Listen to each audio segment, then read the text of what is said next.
Bom, então, mais uma vez, né, na pessoa do Olavo aqui, agradeço ao Francisco de Assis, aí de Araraquara, pelo convite, pela oportunidade de estarmos aqui, refletindo juntos.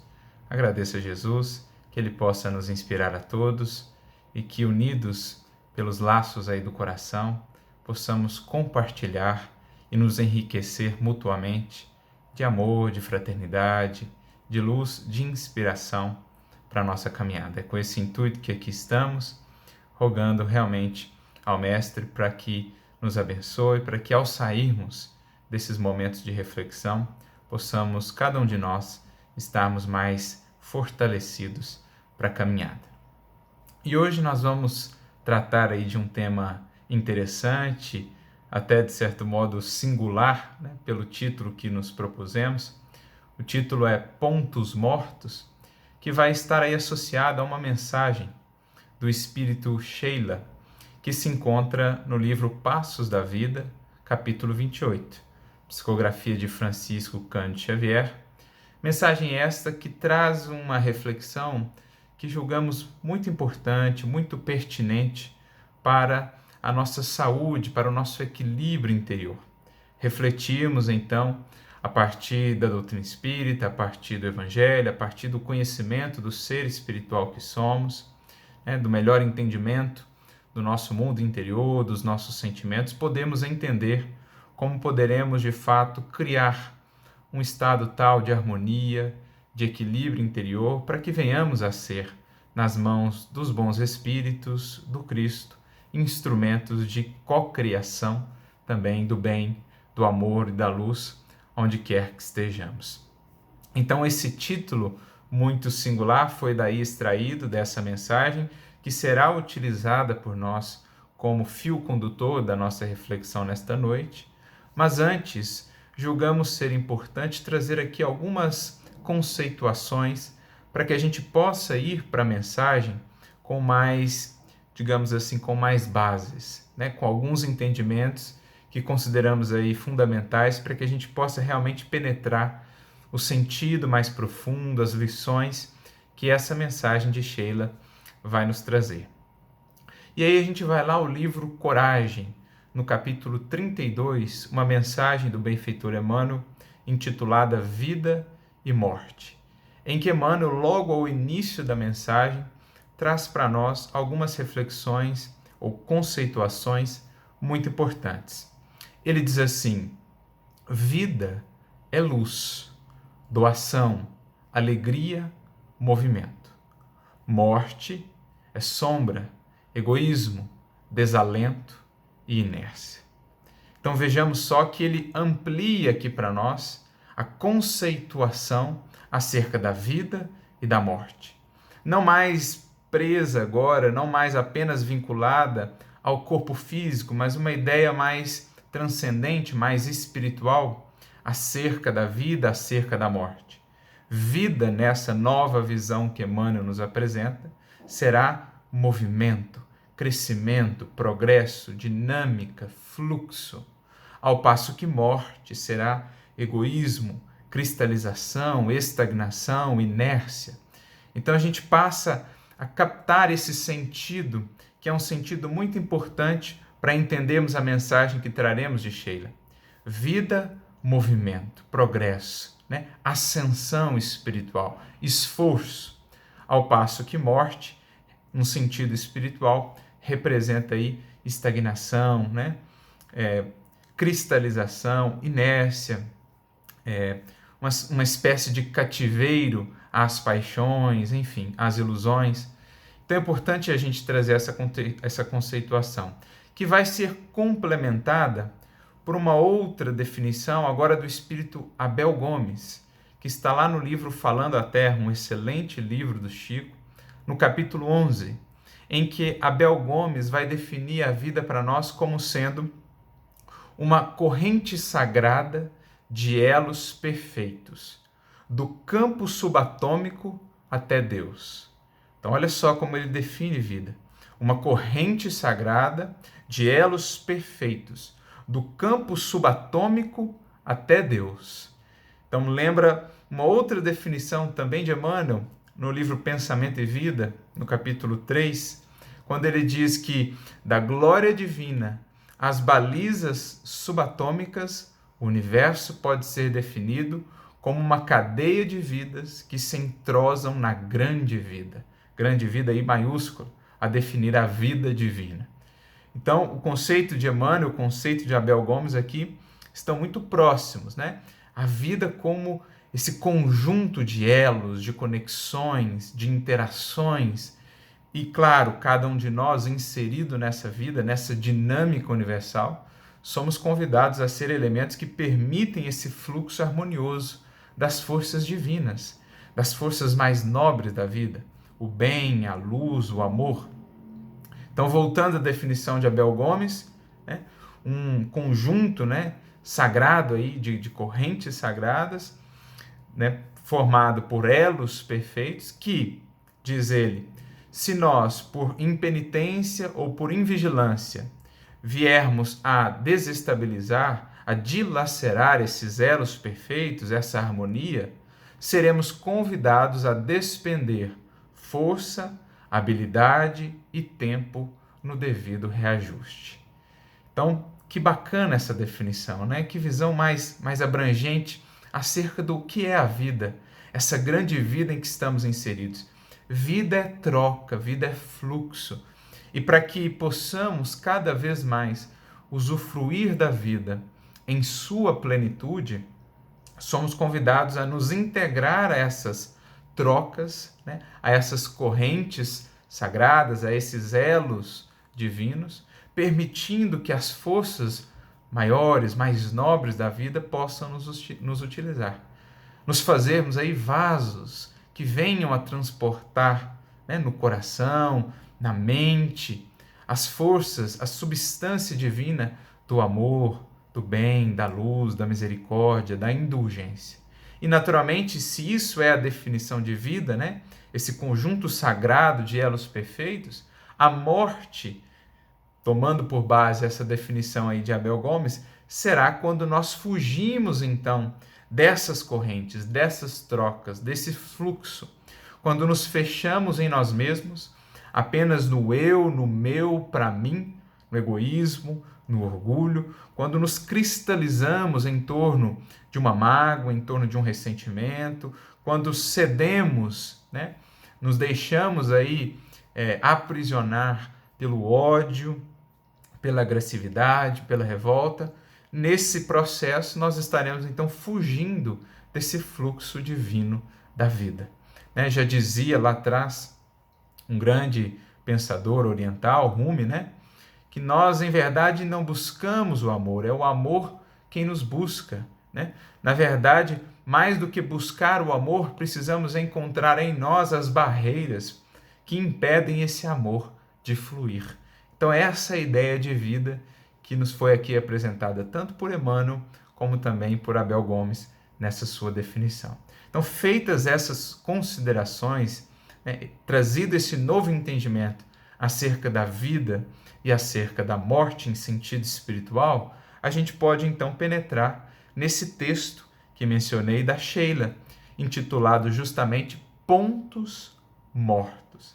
Então, o próprio título já ganha para nós um novo sentido, né? Um ponto representa algo que ficou ali, né? Fechado em si mesmo, algo muito limitado, algo muito estreito. É um ponto, é uma região de estagnação, é algo que se cristalizou, né?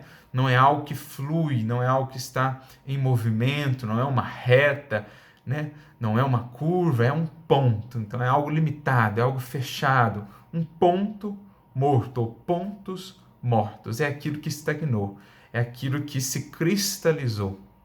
Então, a gente já vai compreendendo aí mais ou menos o que Sheila vai nos trazer. Capítulo 28 do livro Passos da Vida. E ela começa então dizendo o seguinte: se a presença de alguém te constrange a sofrer penosa impressão de mágoa, recorda que, nas vibrações desequilibradas, a te impelirem para a inquietude, jaz um ponto morto do sentimento, reclamando-te boa vontade para que se lhe extinga a perigosa existência. Então, olha que interessante, né?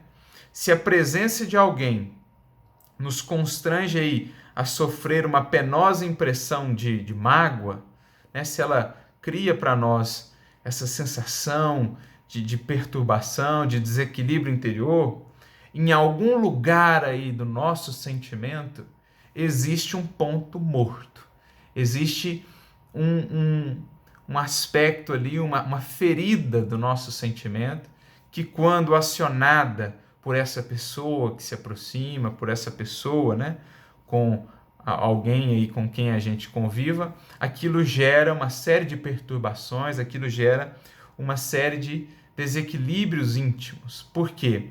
Naquele ponto ali, o fluxo harmonioso dos nossos sentimentos, ele está desajustado, ele está bloqueado. Então é preciso olhar para esse ponto, identificá-lo, para que possamos atuar ali, né, restabelecendo o fluxo harmonioso, desfazendo aquele ponto ali de cristalização, para que o amor, o bem, né, a misericórdia, a indulgência possam voltar a fluir da melhor maneira possível, né, para que a gente restabeleça o equilíbrio e reajuste também a convivência com aquela pessoa. Então, é mais ou menos isso o que Jesus quer nos dizer quando nos orienta lá a utilização, por exemplo, indiscriminada, né, tantas vezes quanto se fizerem necessárias, do perdão. Quando ele nos orienta a reconciliarmos com aqueles com quem temos dificuldades, aqueles com os quais aí, né, para os quais nutrimos algumas mágoas, alguns ressentimentos, a gente usar aí do perdão, da indulgência, da misericórdia, porque é o medicamento adequado, é o recurso mais adequado para reestruturar esse ponto morto, para diluir esse ponto morto e fazer novamente, no campo dos nossos sentimentos, um fluxo harmonioso, né? Uma vida cada vez mais abundante. Então, ela prossegue aqui com mais um exemplo acerca desses pontos mortos. Se a ofensa recebida foi impensadamente guardada por ti nas entranhas da alma, compelindo-te a lembranças aflitivas, não ouvides que aí fizeste um ponto morto, exigindo-te reajuste. Então, se uma ofensa ali foi guardada, não foi trabalhada, né, pelo perdão, pela indulgência, pelo amor, pela misericórdia, pela oração, se ela foi guardada, se eu deixei aquilo lá num canto, não olhei para aquilo, fui deixando aquilo crescer, fui deixando aquilo se espalhar, aquilo ali vai formando um núcleo ali de adoecimento, né, um ponto morto, que vai exigir de nós, mais cedo ou mais tarde, reajuste. Podemos postergar indefinidamente isso, complicando ainda mais a situação e o processo de reajuste depois, ou podemos apressar esse processo, facilitando esse reajuste, né, e impedindo muitas dores, muitas lágrimas, impedindo uma desestruturação interna dos sentimentos, né, mais complicada. É isso que Jesus quer dizer, mais uma vez relembrando a sua orientação no Evangelho, quando nos diz, olha, reconcilia-te depressa. Em outras palavras, analisa, olha para isso quanto antes. Não guarde mágoas, não guarde ofensas, não deixe que esses pontos mortos se formem, né, no campo do sentimento, porque eles vão ganhando dimensão, eles vão se espalhando, eles vão contaminando, né, todo o campo dos nossos sentimentos se não tivermos esse olhar, se não tivermos esse cuidado. Por isso, o reconcilia-te depressa com o teu adversário, o quanto antes melhor para a nossa saúde psíquica, né, para o nosso equilíbrio interior. Então, vai exigir o reajuste, mais cedo ou mais tarde. E é o que ele disse, ela, né, no caso, Sheila, no parágrafo anterior, né, quando fala do ponto morto do sentimento, reclamando-te boa vontade para que se lhe extinga a perigosa existência. Então, demanda de nós boa vontade, que essa vontade realmente imobilizada para o bem, que essa vontade acrescida, acompanhada de humildade, isso é boa vontade. É quando de nossa parte existe humildade, existe abertura, existe o sincero desejo e movimento de crescimento e de renovação. Quem segue vida fora com esses atributos, cultivando esses valores, por mais que lide aí com dificuldades, com ofensas, né?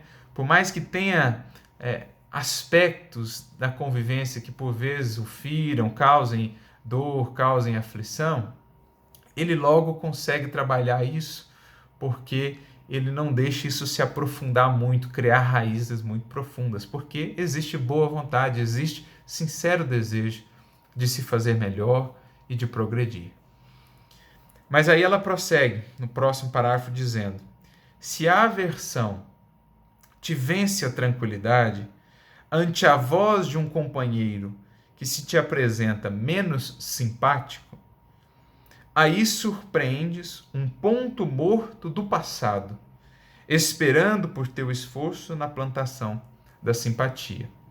Então, muitas vezes, as aversões do presente, especialmente aquelas, entre pessoas ali muito próximas, às vezes dentro do lar, ou pessoas ali do círculo familiar, do círculo mais próximo, muitas vezes essa aversão, essa antipatia, vai ter raízes no pretérito. Nem sempre, mas muitas vezes, especialmente no círculo mais próximo, sim, terá raízes aí no pretérito. É um ponto morto de algum desajuste, de algum desequilíbrio, de alguma ofensa, de algum prejuízo mútuo que foi ocasionado no pretérito, que não foi muito bem trabalhado, às vezes já há muitas encarnações, há muitas existências, mas que temos agora a oportunidade, especialmente quando bafejados aí pelo conhecimento espírita, de trabalhar, de sanar, de resolver. É a chance bendita que temos de olhar para esse ponto morto, que às vezes temos arrastado aí há séculos, causando-nos um tremendo peso na caminhada, criando uma série de dores, de angústias, de complicações internas e nos relacionamentos, e que agora, mais conscientes, nós estamos tendo a oportunidade de trabalhar. Então, diante daquele parente, daquela pessoa com a qual não se nutra aí uma simpatia muito espontânea, uma proximidade muito clara, muito bem definida, no qual exista aí, ou para a qual exista ainda uma antipatia, uma certa aversão, busquemos desde já, pelo recurso da prece, da oração, pelo esforço, o movimento aí do bem, da compreensão, da caridade, da indulgência, busquemos revestir essa pessoa nas nossas melhores vibrações, busquemos olhá-la com um novo olhar, busquemos realmente sair um pouco de nós, do nosso ponto de vista, do nosso exclusivismo, para tentar entendê-la melhor. Criemos pontes ao invés de ampliar, de consolidar ainda mais os muros, para que enfim venhamos a nos aproximar, a diluir esse ponto morto e a fazer dessa antiga antipatia uma nova amizade, porque essa é a grande dinâmica, a grande proposta da vida. Os adversários, as antipatias, no fundo, ao longo dos séculos, vamos tudo convertendo em amizade, vamos tudo convertendo em laços de amor, de fraternidade, que são a verdadeira riqueza do Espírito. Já dizia Jesus: granjeai amigos. Essa é uma das metas primordiais que todos temos aqui na vida, fazer amigos, fazer irmãos, porque são esses os títulos que prevalecerão eternidade afora. Todos os outros títulos mudam, passam, as circunstâncias se transformam, mas lá na eternidade, na imortalidade, haveremos de conservar e aperfeiçoar, aprofundar ainda mais toda a amizade, todo o elo de fraternidade e de amor que soubermos construir aqui na experiência material. E essa será a nossa grande riqueza. Essa será a nossa herança mais sublime, o fato de termos muitos amigos, muitos corações com os quais contar. Essa é a riqueza dos espíritos superiores. Essa deverá ser também a nossa meta. E todos aqueles que por ora são adversários, são convivências difíceis, um dia serão também amigos, amigos queridos. Comecemos desde já a converter esses pontos mortos em mais um feixe, em mais um canal de expressão da vida abundante. Porque é isso que Jesus veio nos ensinar a construir, a realizar, quando nos disse, lá em João, capítulo 10, que ele era o bom pastor, que ele havia vindo para nos ensinar a alcançar essa vida, mas uma vida abundante, não simplesmente existir, mas mais do que isso, comungar cada vez mais com esse concerto divino da vida, lembrando lá a definição que nós trouxemos no início, né? Vida é movimento, é criação, é luz, é comunhão, é um conjunto sagrado de elos, de cadeias, de conexões. E quanto mais nos abrimos a outros corações, mais usufruímos dos recursos dessa vida abundante. Então, o nosso grande esforço na caminhada aqui enquanto encarnados e além também é ir removendo em nós tudo que seja muro, tudo que sejam esses pontos mortos, pontos de adoecimento, cristalizações do sentimento, a fim de que a vida divina que se espraia por todo o universo possa em nós encontrar um canal por meio do qual alcançar também outros corações e enriquecer ainda mais a dinâmica da vida. Ela prossegue: se encontras no trabalho um associado de tarefa de cuja cooperação desejarias prescindir, à face do mal-estar que te impõe, aí possuis um ponto morto do caminho que precisas superar com a diligência do bem. Então, às vezes, não no núcleo familiar, mas no trabalho, haveremos de encontrar aquela pessoa com a qual temos mais dificuldade de convivência e tudo mais. É aí também um convite para olharmos o que em nós está sendo um elemento complicador dessa convivência. Porque uma vez que nos abrimos à convivência, uma vez que buscamos destacar, alimentar, nutrir o melhor do outro, o outro também aos poucos vai se abrindo para valorizar essa convivência, para renová-la, para transformá-la para algo sempre melhor, sempre mais profundo, sempre mais luminoso para ambas as partes envolvidas.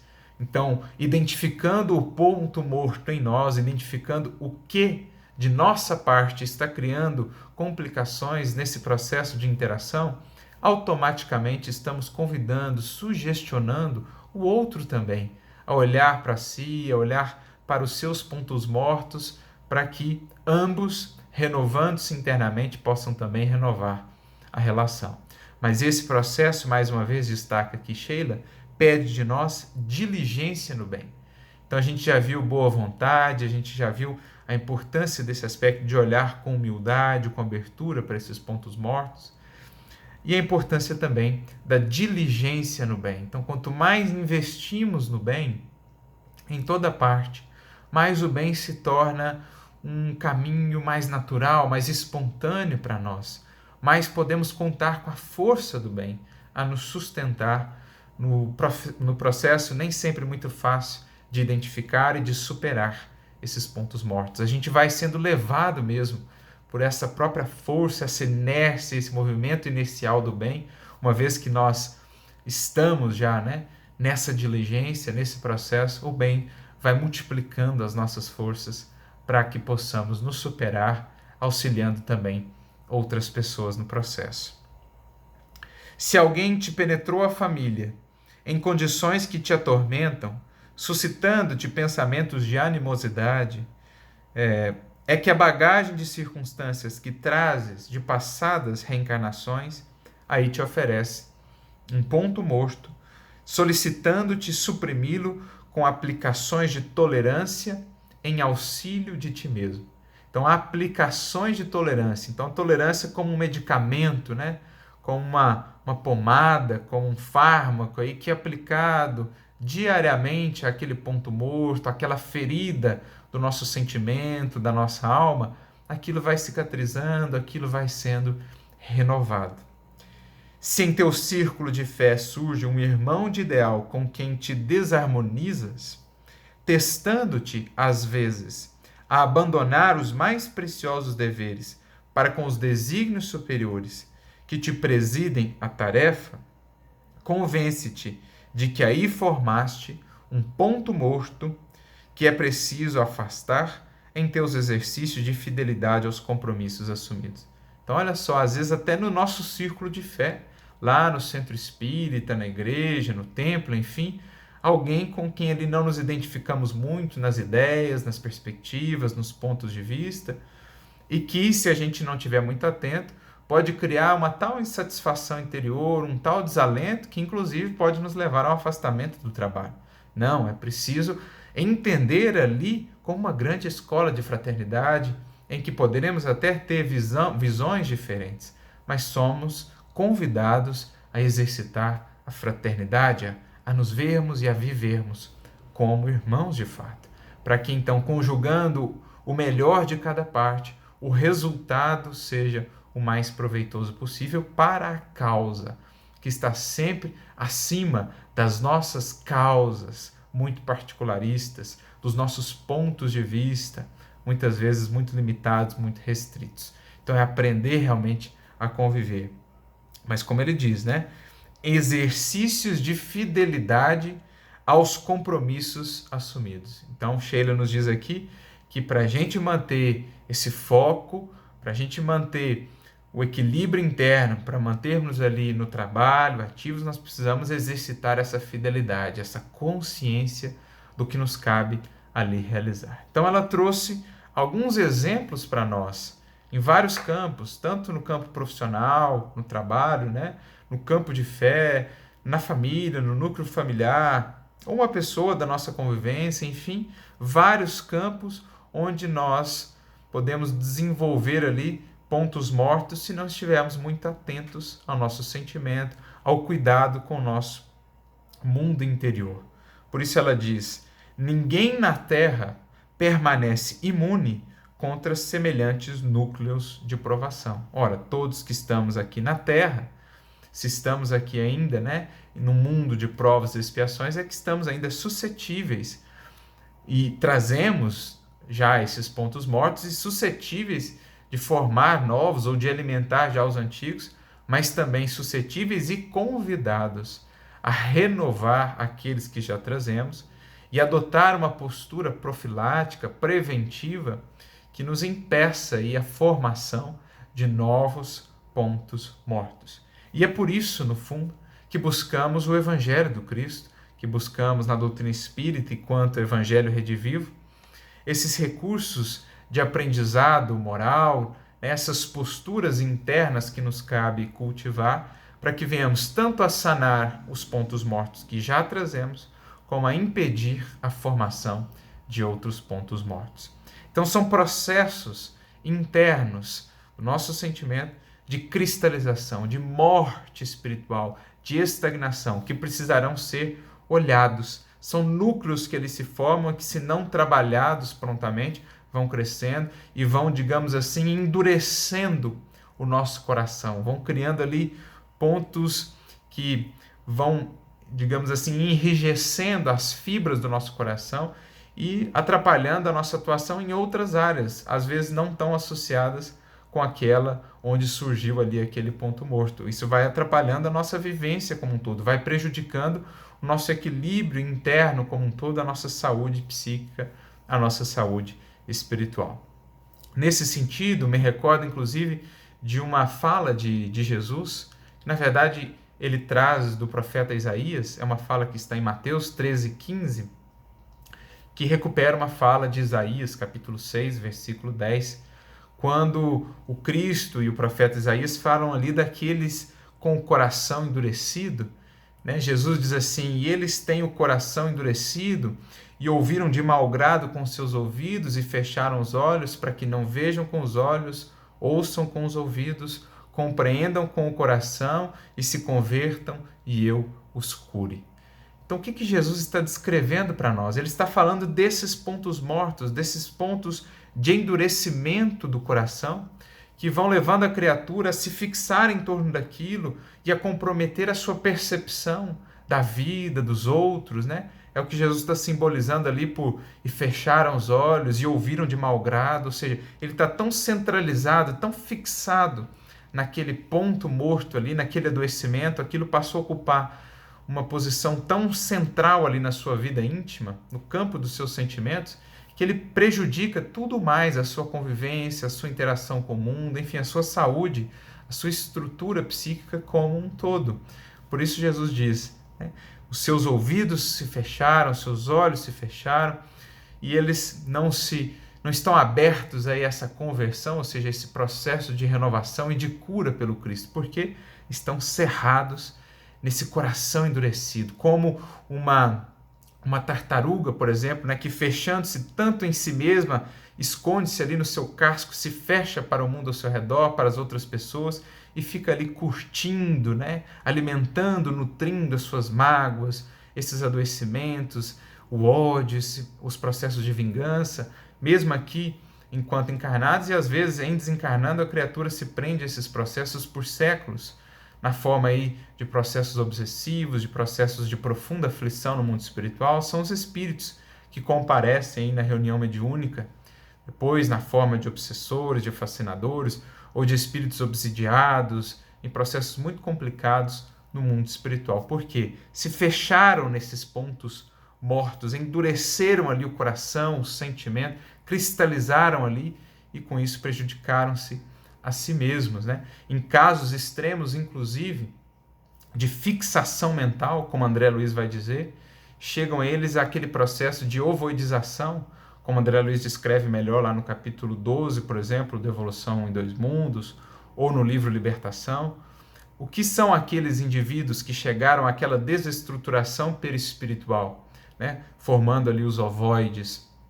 Claro que é um estágio temporário de um profundo adoecimento, mas por que chegam àquela circunstância? Porque entraram nesse processo, se fecharam tanto numa ideia, num monoideísmo, que desestruturam até o seu corpo mental e a apresentação perispiritual, demandando aí um longo processo de reajuste. Então são espíritos que se prenderam no ódio, na vingança, numa mágoa, num ressentimento, numa paixão, num vício, e acabaram se desestruturando. São o resultado, no extremo aí, desse processo de fixação mental, de endurecimento do coração, que está aí descrito por Jesus nessa fala. Endureceram o coração.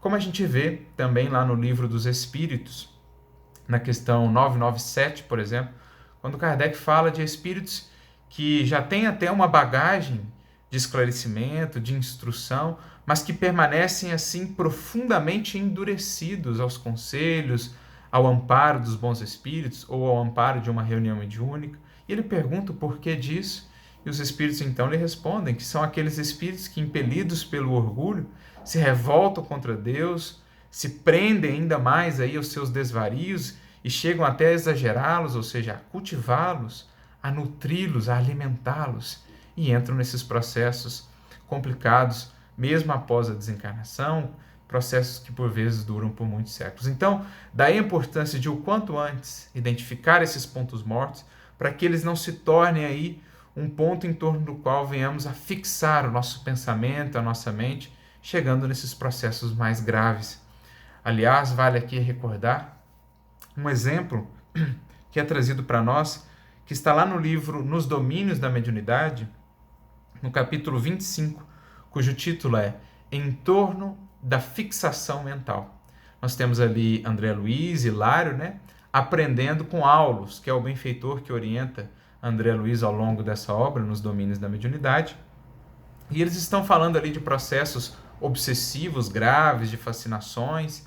E Hilário, em determinado momento, volta-se para o benfeitor Aulus e diz: olha, eu não consigo ainda entender muito bem como se dá esse processo de cristalização do espírito em torno de sentimentos, de situações, que leva, por exemplo, um espírito a se colocar na posição de um obsessor por 4, 5, 6 séculos, enfim, os processos mais complicados, como a gente vê também lá no livro Libertação, o que está por trás desses processos. E aí, em determinado momento, o Aulus responde assim para ele, né? A ideia fixa pode operar a indefinida estagnação da vida mental no tempo. Então, essa é a ideia também de um ponto morto, uma ideia fixa. É uma cristalização, uma estagnação da vida mental no tempo. O espírito deixou aquele ponto morto crescer de tal modo que aquilo passa a ocupar todo o seu pensamento. Ele gravita em torno daquilo, ele está estagnado em torno daquela fixação mental, daquele monoideísmo, que levado ao extremo, como define lá André Luiz no capítulo 12 do livro Evolução e dos Mundos, leva inclusive àquele processo de ovoidização, de desestruturação do corpo mental, do corpo perispiritual, porque ele gravita única e exclusivamente em torno daquela ideia fixa. É o monoideísmo enquistante, é um ponto morto que o leva àquele processo. Seja ele uma paixão, seja ele um ódio, uma vingança, enfim. Aí mais adiante, Aulus prossegue descrevendo esse processo. Olha que interessante.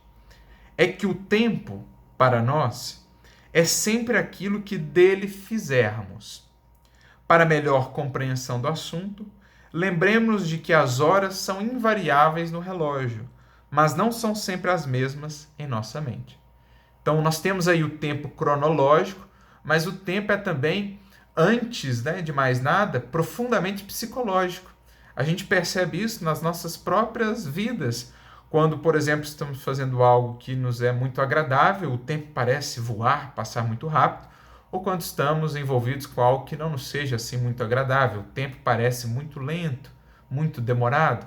Então, mais do que o tempo cronológico, estamos falando também de um tempo psicológico, de um tempo íntimo, subjetivo da criatura, que está associado à sua maneira com a qual ela lida com a vida, com o tempo, o que ela faz do tempo.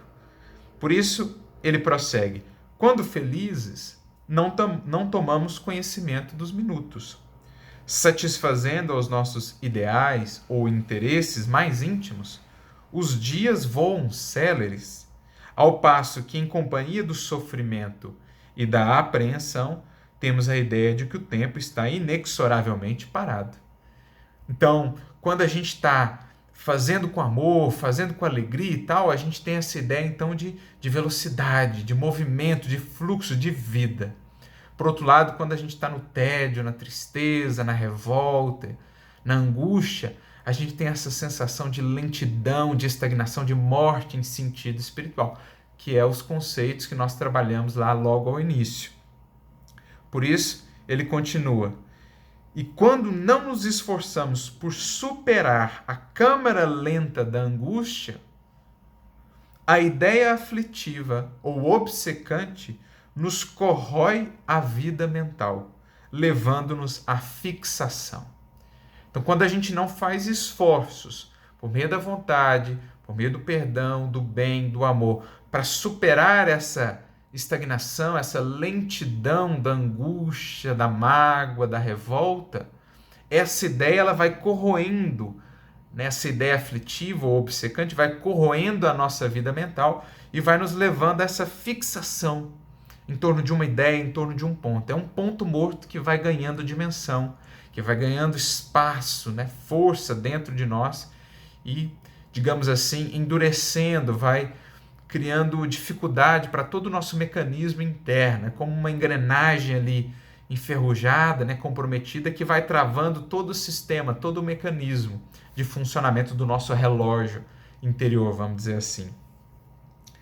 Chegados a essa fase, o tempo como que se cristaliza dentro de nós, porque passamos a gravitar em espírito em torno do ponto nevrálgico de nosso desajuste. O que é esse ponto nevrálgico de nosso desajuste? Um ponto morto, que pode ser várias coisas, como nós já dissemos. Então, se a gente não atenta para isso, não cuida disso com os recursos terapêuticos do Evangelho, que nos foram aí trazidos pelo divino médico, pelo divino terapeuta das almas, isso ganha força em nós e o tempo como que se cristaliza em torno daquilo, levando a processos muito complicados, tanto durante a encarnação quanto no mundo espiritual.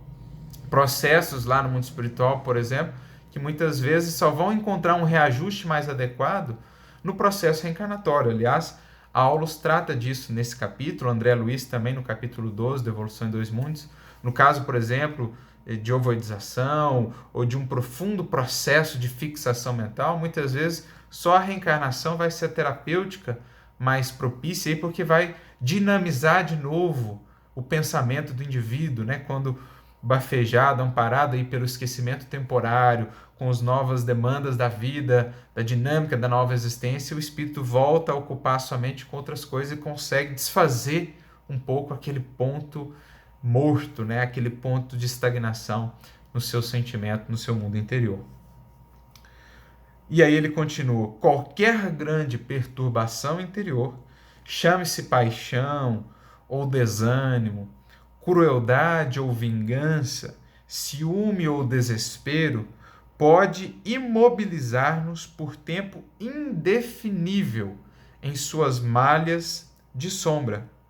Então, por tempo indefinível, a gente sabe lá quando Kardec pergunta aos espíritos qual a duração das penas futuras. Ora, o tempo necessário para que o espírito venha despertar. Por vezes, demanda 6 séculos, até que ele, pelo sofrimento, pelo aprendizado, pelo discernimento, ele comece a repensar as suas necessidades, os seus caminhos, a sua conduta, para então recomeçar o processo de reajuste interno, né, de reparação. Então, pode nos manter, nos imobilizar por tempo indefinível nas malhas da sombra. Quando nos rebelamos contra o imperativo de marcha incessante com o sumo bem. Olha o que ele diz aqui: imperativo de marcha incessante com o sumo bem. Que imperativo é esse? É o imperativo da vida. Vida não é movimento, não é progresso, não é ascensão. Então esse é o grande imperativo da vida: progredir, avançar. E só o bem é essa chave libertadora que nos permite sempre seguir avançando sem nos prendermos nas algemas das nossas paixões, das nossas ilusões, do ódio, da revolta. Quando seguimos pelo sumo bem, pelo caminho do sumo bem e de todos os seus filhos, enfim, estamos seguindo por um caminho verdadeiramente libertador. É o caminho que o Cristo veio nos apresentar. Caímos, então, quando nos afastamos dessa marcha incessante para o sumo bem, caímos nas sombras da estagnação, da morte em sentido espiritual, até que venhamos a despertar, então, e retomar o caminho, retomar a marcha ascensional. Então, olha que definição muito interessante que Aulus nos traz aqui acerca da fixação mental, em profunda consonância com o que Sheila está trabalhando para nós na mensagem sobre os pontos mortos. Nada mais são eles do que ideias em torno das quais, ideias muitas vezes perturbadas, desequilibradas, em torno das quais o espírito vai gravitando e por isso mesmo se prendendo, estagnando e desestruturando todo o seu equilíbrio interior. Voltando à mensagem da Sheila, ela diz assim: todos trazemos do pretérito pontos mortos, que é indispensável banir da estrada, a fim de marcharmos ao encontro do futuro, na posição de almas livres para a abençoada missão que nos é reservada. Então, é preciso banir esses pontos mortos da estrada, os muros, os obstáculos, as algemas, e isso não faremos senão pelo amor, pelo bem, pelos recursos do Evangelho, que são os recursos libertadores por excelência. Por isso, na continuidade, ela diz: amarguras, pesares, dissabores, desencantos são regiões traumatizadas de nossa alma, que nos compete sanar. Então, são regiões traumatizadas, são feridas, são marcas ali, que se a gente não sana, se a gente não trata, se a gente não devolve a saúde, né, isto é sanar, aquilo vai infeccionando em sentido espiritual, vai proliferando, vai criando complicações que depois tornam um quadro muito mais difícil de superar. Então, essas regiões traumatizadas demandam de nós humildade para, no processo de autoconhecimento, serem reconhecidas e também vontade, boa vontade, diligência para que sejam sanadas. Então, são regiões traumatizadas de nossa alma que nos compete sanar, usando os antisséticos da bondade e do perdão, do sacrifício e da renúncia. Então, quais os medicamentos? mais propícios para atuar nessas regiões traumatizadas? Os antissépticos da bondade e do perdão, como nos ensinou Cristo, do sacrifício e da renúncia. Por isso Jesus traz-nos lá a fórmula, né? 70 vezes 7 vezes. Ou seja, de maneira indefinida, de uso indiscriminado. Emmanuel mesmo vai descrever o perdão como o único antibiótico suscetível de impedir, né, a proliferação, o contágio aí dos ressentimentos, da enfermidade dos ressentimentos, do ódio no organismo do mundo, no tecido social. Somente esse antibiótico é suscetível, é capaz de efetuar essa proeza. Por isso, o seu uso é indiscriminado, tantas vezes quanto se fizerem necessárias, na dinâmica da convivência, em que seres imperfeitos que somos ainda, muitas vezes vamos, digamos assim, necessitar do perdão alheio, assim como somos impelidos também a ter para com os outros a indulgência de que carecemos para com nós mesmos. Então, essa, digamos assim, a terapêutica que Jesus propõe, a aplicação nos mais singelos gestos de cada dia. Por que insistir naquela discussão? Por que lançar mais lenha na fogueira ali? Por que ser aquele que cria uma complicação, mais um empecilho à conciliação, à paz, à harmonia?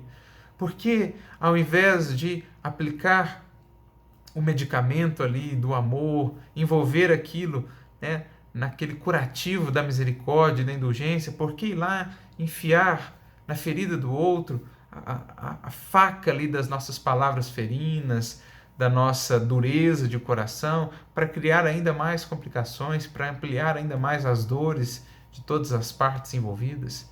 Sejamos os pacificadores, sejamos os terapeutas, sejamos para os outros aqueles que distribuem medicamento, consolação, elemento de recuperação, e não ao contrário, aqueles que complicam ainda mais a situação. Estejamos vigilantes, prossegue ela, contra os pontos mortos do coração, preservando a saúde moral, como nos apressamos a defender o equilíbrio do corpo físico. De um modo geral, estamos sempre tão atentos com a saúde do corpo, né, buscando os medicamentos, buscando as dietas, buscando os cuidados recomendados, necessários, etc. Mas precisamos, enfim, enquanto espíritos que somos e que já nos reconhecemos como tais, ampliar o nosso conceito de saúde, entendendo que o nosso corpo, por mais cuidado que temos com ele, no esporte, na alimentação, nos medicamentos que venhamos a tomar, enfim, por mais que tenhamos esse cuidado, ele não estará plenamente saudável enquanto não cultivarmos também a saúde moral, a saúde espiritual, que, como vai definir Emmanuel no livro Consolador, é entendida como a perfeita harmonia da alma. Ou seja, a alma que, harmonizada, se harmoniza com a vida, se harmoniza com aqueles elos perfeitos que Emmanuel nos trouxe, ou que Abel lá nos definiu como sendo a vida. A alma que é harmonizada se harmoniza com o todo e se torna, então, um canal de fluxo harmonioso das forças do bem, do amor, da misericórdia.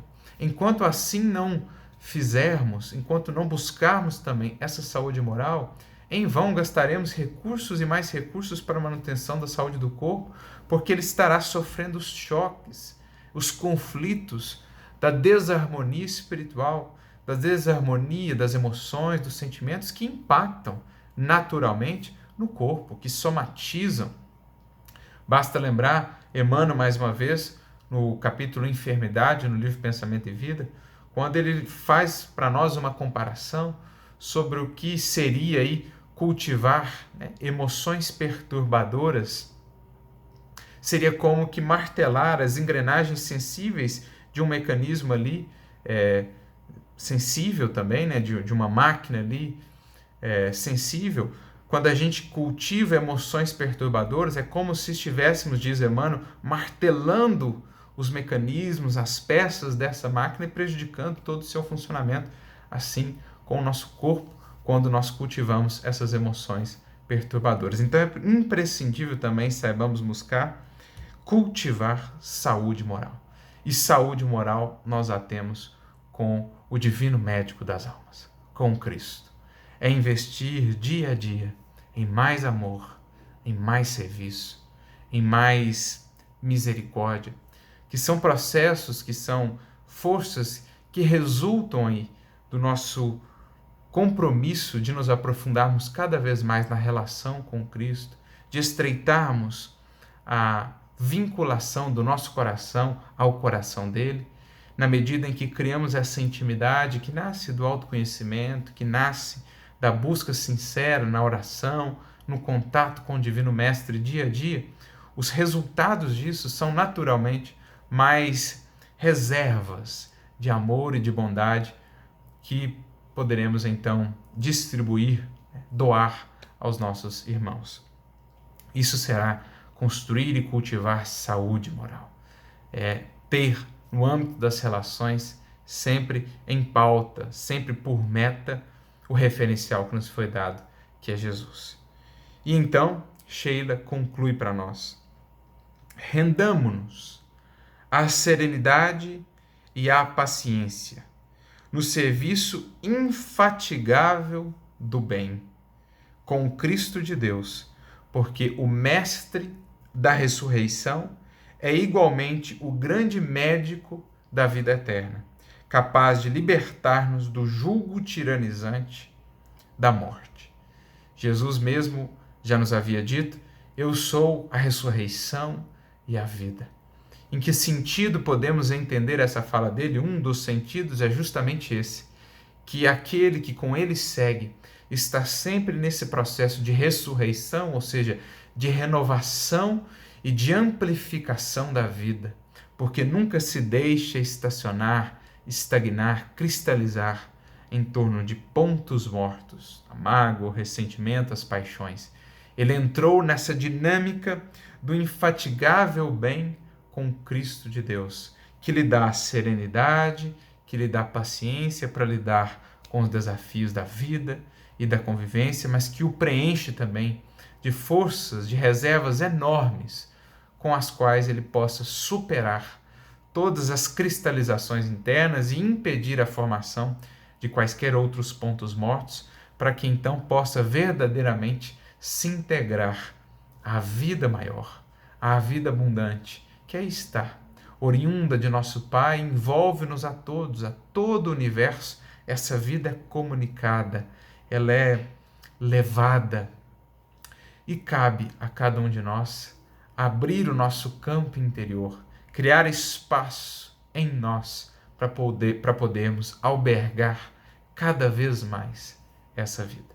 Para isso é preciso criarmos, fazermos do nosso coração uma comporta aberta, por meio do qual a força divina do amor, que é a grande mantenedora da vida, possa fluir através de nós, fazendo-nos cada vez mais ricos, cada vez mais plenos, cada vez mais preenchidos de sentido e de recursos com os quais possamos doar, servir e amparar a outras vidas. Somente assim, Jesus será para nós mais do que aquele ser que admiramos, será de fato o médico a quem recorremos dia a dia na cura de nós mesmos, na, digamos assim, na superação do endurecimento do nosso coração, para que nos abramos à vida e sejamos por ela utilizados na composição e na sementeira do bem em toda parte. Recordando mais uma vez a fala de Jesus: têm eles endurecido o coração, fecharam os ouvidos ou ouviram de mau grado, fecharam os olhos para que não vejam com os olhos, ouçam com os ouvidos, não compreendam com o coração e se convertam, e eu os cure. Que possamos sair dessa dinâmica, que sejamos nós aqueles que abrem o coração, que tornam o coração mais sensível, mais flexível, para de fato estender o cântico do bem, do amor, que as cordas do nosso coração possam ser tão sensíveis que, ao mínimo sopro divino, possam elas entoar o cântico, a boa nova do bem e do amor, para que então abramos os nossos olhos, abramos os nossos ouvidos, a nossa compreensão, para que enfim nos convertamos de fato ao bem, ao Cristo, e Ele possa nos curar. Que Jesus nos abençoe, nos inspire a todos, que Ele nos infunda muita vida, que acolhamos essa vida e que superemos em nós todos os pontos mortos, estendendo por onde passarmos a luz, a doação, a alegria, o movimento, pois isso é de fato a vida no grande concerto da criação.